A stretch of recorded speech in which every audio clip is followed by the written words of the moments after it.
राधे राधे। और जी आपका भी कर्मों के ऊपर ही है, कह रहे हैं कि हमने आपको एक प्रवचन में सुना था कि हर इंसान को अपने कर्मों का फल मिलता है। अगर माता पिता के कर्मों का फल उनके बच्चों को भी मिलता है, अच्छा हो या बुरा, नहीं, जीव को अपना कर्म भोगना होता है, संयोग बनता है, पूरा जाल बिछता है। तुम्हारे ये कर्म तो तुमको ऐसा पिता मिलेगा, तुम्हारे ऐसे कर्म तो तुमको ऐसा पुत्र मिलेगा।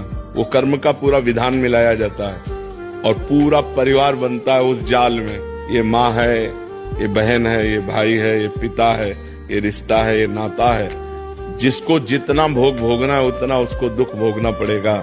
कर्म सबके उसमें मिलित होते हैं, तभी वो आकर उनका पुत्र बनता है, तभी उनकी माँ बनती, तभी उनका पिता बनता है। ऐसा नहीं कि केवल एक व्यक्ति का कर्म पूरे परिवार को दुख दे रहा है, नहीं, उसके भी कर्म उसमें जुड़े हुए हैं। पिता का पाप कर्म ऐसे पापी पुत्र को जन्म देगा जो जन्म से लेकर के मरण तक उसको नाना प्रकार के दुख ही दुख देगा।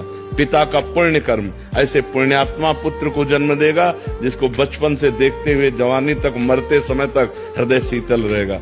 सब कर्मों का जाल बिछा हुआ है उसी में। अब हम जा रहे हैं, हमारा कोई दुश्मन नहीं, लेकिन जरा सा धक्का लगा, जब झगड़ा शुरू, तो वो जो धक्का लगा कांधे को हमारे कर्म ने किया, पूर्व के कर्म ने ऐसे धक्का लगवा दिया और उसने ट्राई कर दी, क्योंकि उसके द्वारा पिटना था, इसलिए ऐसा संयोग बन गया।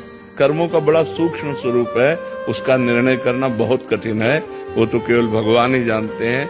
सुनो भरत भावी प्रबल, बिलख कहो मुनिनाथ, हानि लाभ जीवन मरण जस अपजस विधि हाथ। वो विधान भगवान के हाथ में है।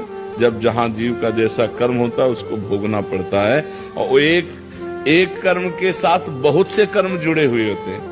माता का कर्म, पिता का कर्म, भाई का कर्म, बहन का कर्म। तो अब एक ने गलती की और सबको दुखी होना पड़ा, उनको अपने अपने कर्मों का फल भोगना पड़ रहा है, क्योंकि वो ऐसा ही कर्म करेगा कि पूरा परिवार जले।